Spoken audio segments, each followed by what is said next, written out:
Okay, so ito yung problem. Determine the voltage and current for RL in figure 85. Okay, so there are two possible answers dito. So depende yan kung paano niyo pipiliin yung yung reference. So ito yung point A. Okay. Ito yung point A. Okay, yan yung point A. And then ito rin yung point B. Okay. So if we choose the reference to be B, for example, so VAB equals a VA minus VB. So yung reference natin dito,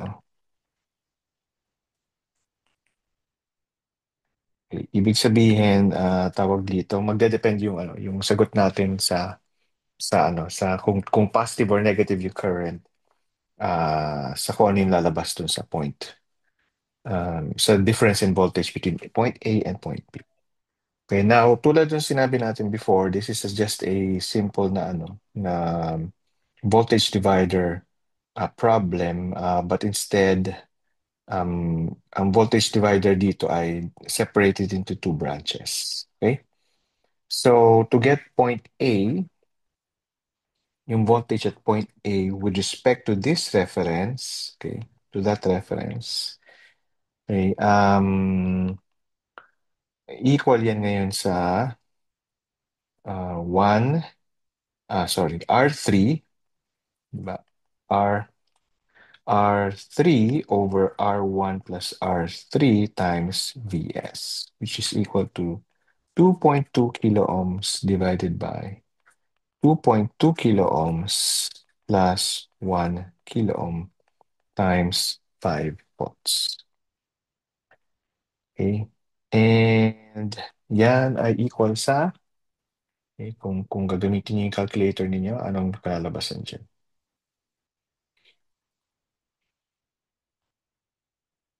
So 2.2 divided by 3.2,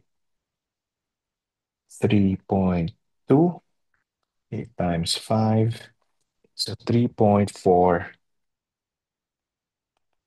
volts. Okay. Now we can solve for VB in the same way. So we have R4 divided by R2 plus R4. Ito pa rin yung reference, okay? Yung point na yan, times Vs. So this will become 1.5 kilo ohms divided by 2.2 kilo ohms plus 1.5 kilo ohms times 5 volts. Okay, and in that case, yung sagot dyan is 1.5 divided by 3.7 times 5, 2.02. So 2.02 volts. Okay, so VAB, which is equal to VA minus VB, ay equal ngayon sa 3.4 volts minus 2.02 volts or 1.38 volts. Okay, so 1.38 volts. Now, yung current, okay, since this is higher potential, okay, point A is a higher potential kumpara sa point B, so ibig sabihin yung current ay nagpo-flow in this direction. Okay? So, ang current ngayon is given by yung voltage difference na VAB, 1.38 volts, divided by 4.7 kilo ohms. Okay, so, um, oops. So 1.38 divided by 4.7 equals 0.29 milliamperes. Okay, naglagay ako ng milli kasi yung subscript na kilo ay present daw. Okay, so 0.29 milliamperes. At ang direction ng current ay going from point A to point B.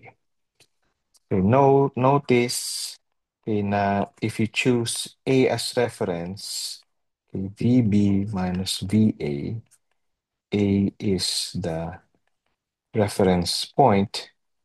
Okay, then yung current ninyo o yung current ninyo is negative 1.38 amperes divided by 4.7 kilo ohms. Kasi yung VB ay maliit kumpara sa VA, right? So this will become negative 0.29 milliamperes. And if this is the direction from point A to point B, so ito naman yung direction from point B to point A, so ganyan yung direction ng current natin. Okay? So, but yung direction ng current na yun indicates na lower pa rin yung or higher yung direction or higher yung potential dun sa point A. Okay? So, yan yung para sa number 29. Voltage and current plots are at. Okay. So, any other tawag dito? Okay, so, okay, stops there. So, tignan natin ulit ngayon yung book. Tignan natin kung ano pa ang interesting na isolve dito. Thevenin. Siguro somewhere sa Thevenin yan.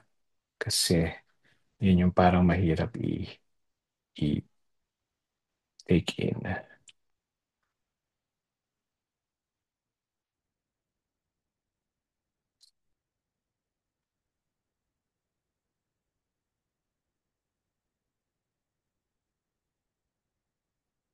53.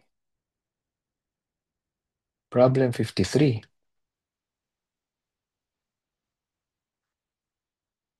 Merong request. Use Thevenin's theorem to find the voltage across R4. Yep.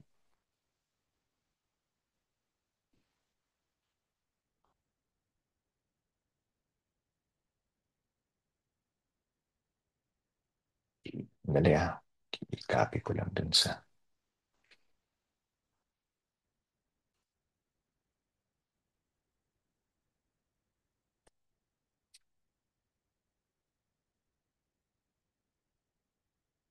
Mhm.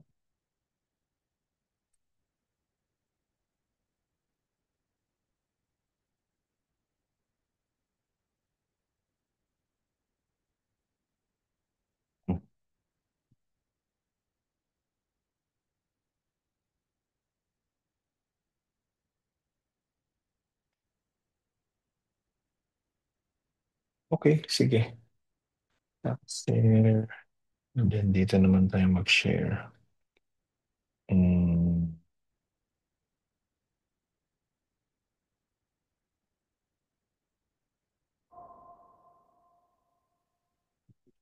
Okay, so use Thevenin's theorem to find the voltage across R4 in figure 100. So anong technique sa Thevenin's theorem? So ang idea dito is to convert this circuit into yung Thevenin voltage,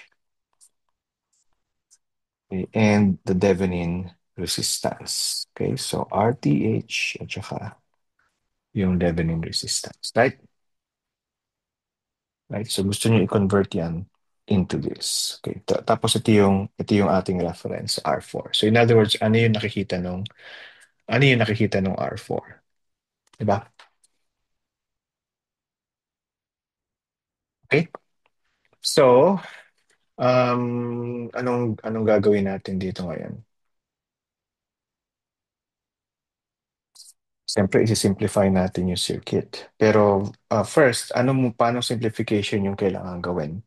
Pag hinahanap natin yung Thevenin voltage, ano yung gagawin? At saka pag hinahanap natin yung Thevenin resistance, ano dapat yung ginagawa? Ano yung technique na ginagawa?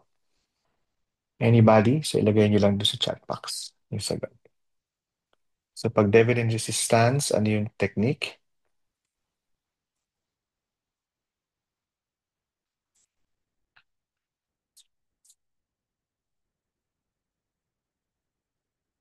Anybody? Kailangan ba magbigay ng bonus points para lang may sumagot?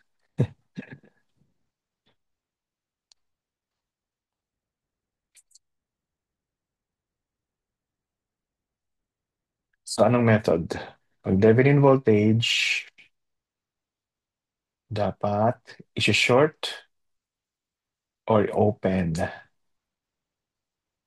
Okay. Pero tas pag Thevenin resistance, ano dapat yung isi-short or i-open?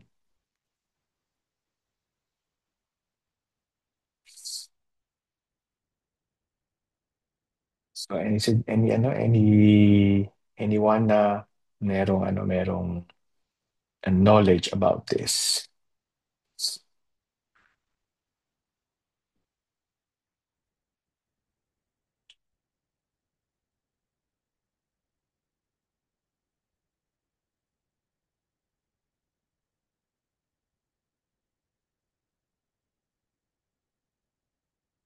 So pag pag tawag dito, Thevenin resistance, ang gagawin lang natin ay tatanggalin lang natin yung, okay, sige. Pag Thevenin, sige, VTH. Remove the load. Okay, open the circuit. Okay, open circuit and identify the terminals. Yung sa R4, you open. Yes, you open yung R4, that's right. Okay, so in other words, kakalimutan natin yung R4. So we just remove R4 kasi yun yung reference natin eh. And to solve the Thevenin voltage, you have to open the circuit. Then if the Thevenin resistance, to solve the Thevenin voltage, you have to open the circuit. Ano ibig sabihin ng open the circuit? Then if Thevenin resistance, need po i-close or i-short yung internal resistance. Okay, or the wire. Okay? Tatanggalin yung source voltage, replace with shorts for resistance. Okay, so sige, para mas klaro, no? So pag nahanap natin Thevenin resistance, okay, isi-short natin yung isi-short lang natin yung voltage source. Okay, tapos titignan natin yung equivalent na resistance as seen by kung saan man natin terminals yung tignan. Okay, and then pag Thevenin voltage, basically tatanggalin lang natin yung, in this case, yung R4, tapos titignan natin kung ano yung voltage across R4, right? Okay, so ano unahin natin? Thevenin voltage or Thevenin resistance? Siguro Thevenin voltage na lang muna. So let's solve for the Thevenin voltage. Now, yung Thevenin voltage, okay,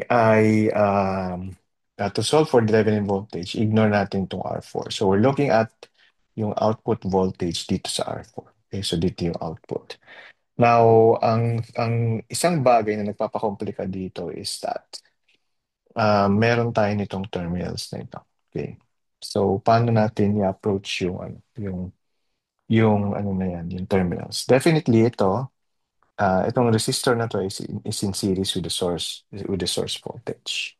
Ang tanong lang ngayon is kung paano natin isi-simplify yung yung tawag dito yung resistances, di ba? Okay? So we have to revert to yung definitions natin ng parallel at saka ng um, tawag dito, parallel at saka series resistances.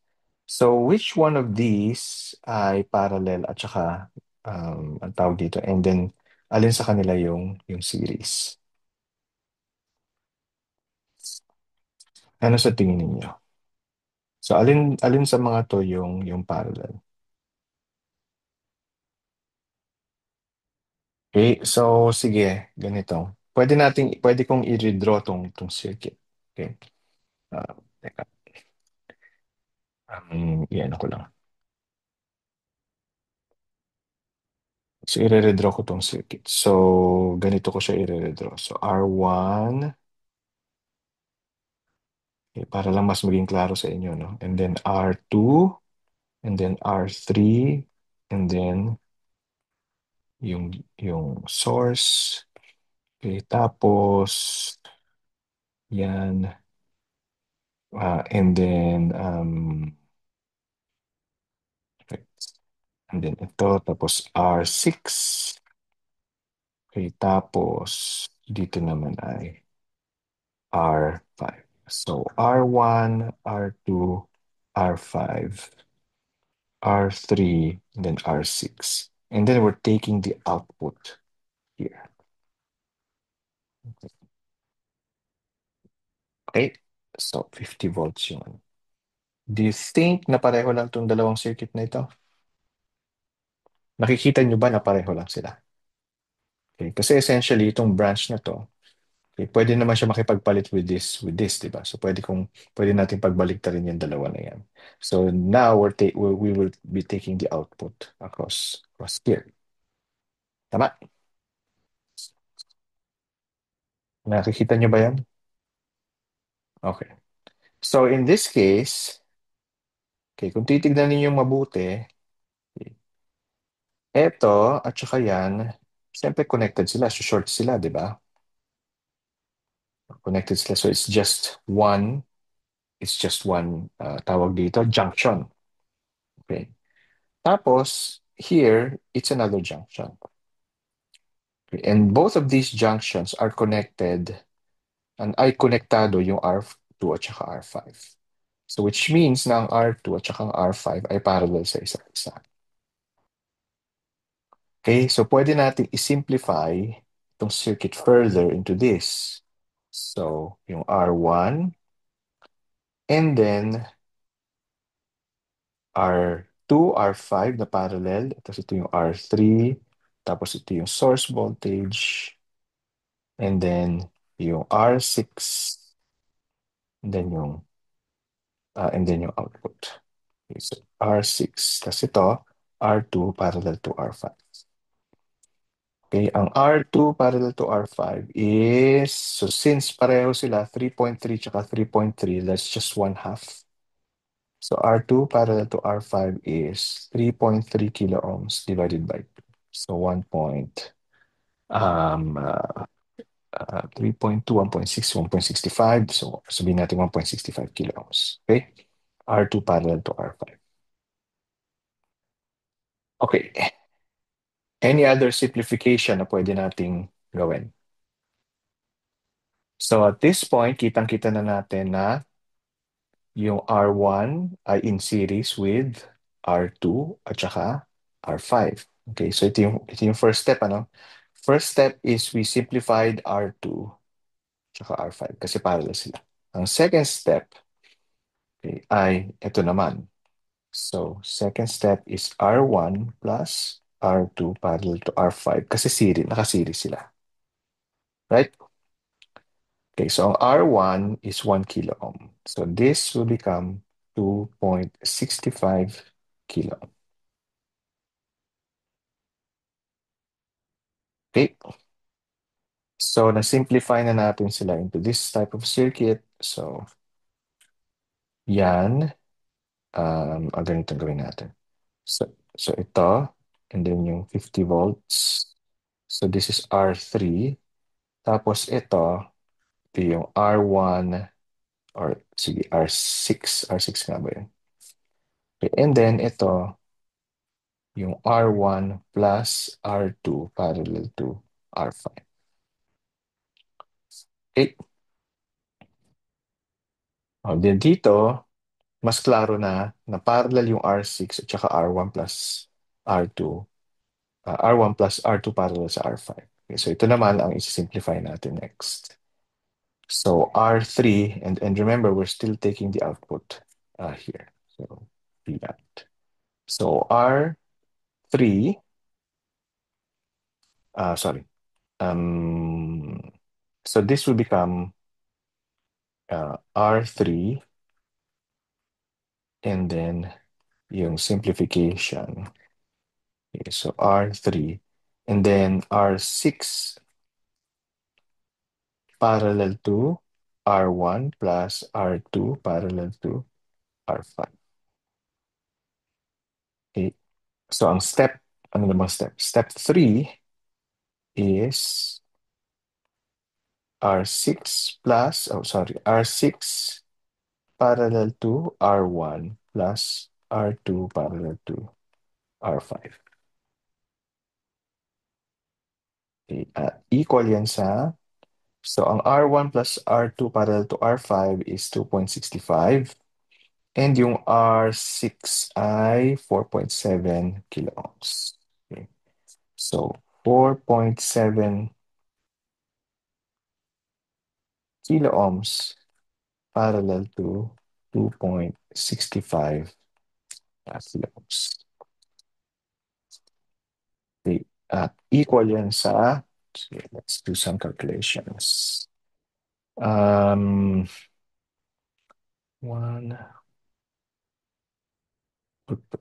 divided by 0.7, okay, plus 1 divided by 2.65. Okay, and then kunin natin yung reciprocal nito.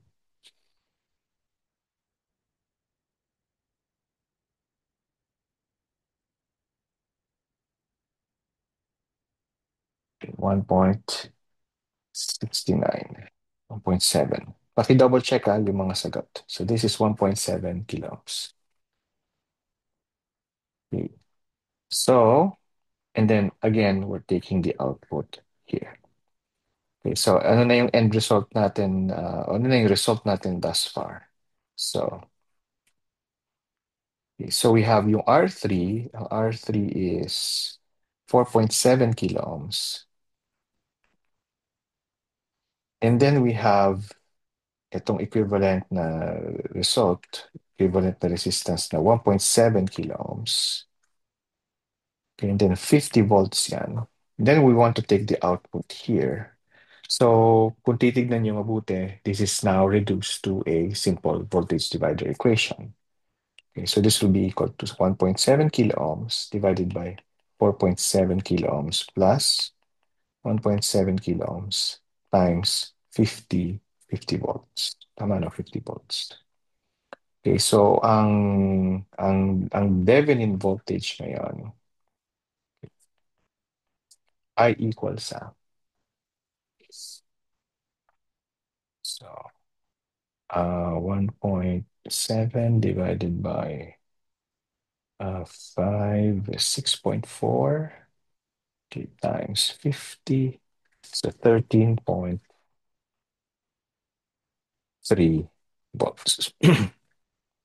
Okay, so 13.3 volts, which means na itong Thevenin voltage na to is 13.3 volts. Okay, next, we convert. Now we find for, ang hanapin naman natin ngayon ay yung Thevenin resistance. Tama? So to solve for the Thevenin resistance, okay, ang sabi natin kanina is, isi-short natin itong source voltage. Okay, so shorted na yan. Okay? So, and then titignan natin kung ano na yung resistance bit across this terminal. Okay, so ngayon kung titignan niyo mabuti, it's the same as what we did before except with the voltage, except without the voltage. Ibig ko sabihin. So ibig ko sabihin is itong dalawa na to marireduce into yung equivalent circuit nila, right?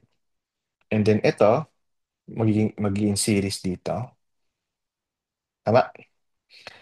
Okay, so we'll end up with this circuit. Okay, um,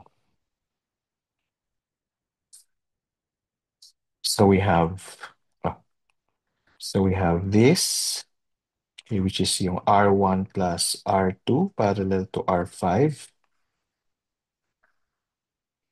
Okay, nakuha natin yung dito. So, di ba, kinonvert muna natin, sinimplify muna natin to. Naging parallel R2, R5 yan. Yun yung nakikita natin dyan. And then nakita natin na in series siya with R1. Okay, tapos ganito yung lalabas, di ba? R1 plus R2 parallel to R5. Tapos parallel siya sa R6. Pero dahil sinort natin ito, yan tatlo na yan ay parallel na sa isa't isa.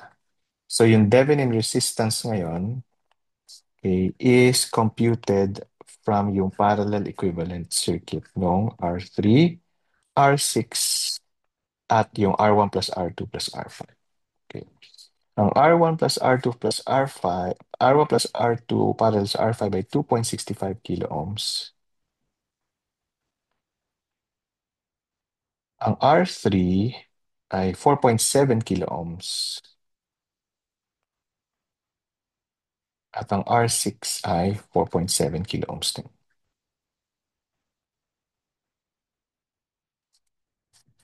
Okay? So, ang RTH natin ay R3 parallel sa R6 parallel sa R1 plus R2 parallel sa R5. So, ang RTH ngayon is 1 divided by 2.65 plus 2 divided by 4.7. Reciprocal 1.2 kilo ohms. 1.2 kilo ohms. Okay?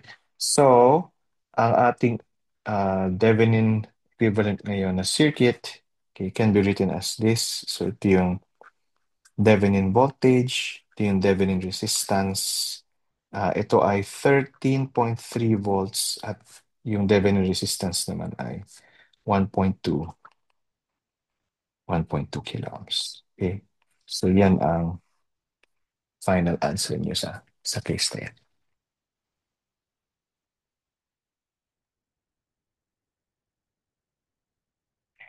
Of course, dito ang pinapahanap lang is voltage across R4. But, siyempre, tawag dito.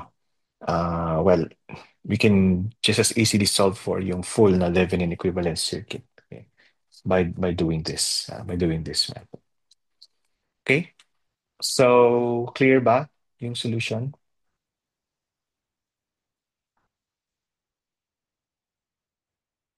Okay.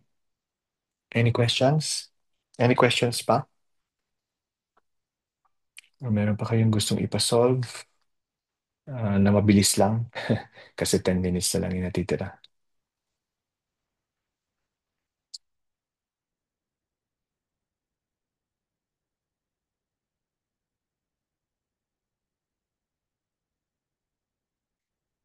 Okay, so basically, ang gagawin nyo lang talaga para mag-aral ay yung mga exercises na sinend ko dun sa mga pages na sinend ko.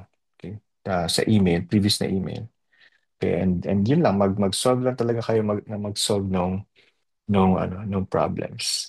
And yun, if you have questions, just send your tawag dito, your parang solution ninyo. Okay, and tignan natin kung ano yung naging problem niyo sa pag-solve ng problem when looking for the solution. Okay, yun lang kailangan niyo gawin. Practice lang talaga. Okay. Okay? So, wala nang tanong? Okay, so kung wala nang tanong, then good luck sa exam bukas. Naka-schedule send yung exam. And you'll be able to access it actually 5 minutes before 1 o'clock. So the exam is 3 hours. Okay, and merong extra 30 minutes para i-download ninyo, i-prepare nyo kung anong kailangan i-prepare, and then tawag dito, and then i-finalize yung sagot ninyo and then i-upload. So dapat within that window from 1 p.m. to 4:30 p.m. ay nakapag-submit na kayo. Okay? So any submission after 4:30 p.m. will be considered late. Okay? And yun nga, tulad ng sinabi ko, alam ko na may problems with internet or kuryente. If it is possible sa inyo to look for a place kayo na kung saan pwede kayo mag-solve ng gumawa ng exam, then go ahead. Okay, pero kung tawag dito, kung medyo mahirap para sa inyo, like nasa malayo kayong lugar or whatever, at malakas ang ulan or kung ano man, okay, just send me an email. Pero try to solve pa rin yung problems within the designated time. Okay? Okay, so kung wala nang tanong, then good luck. Aral kayo mabuti. And I hope to receive on your exams tomorrow. Okay? Good luck.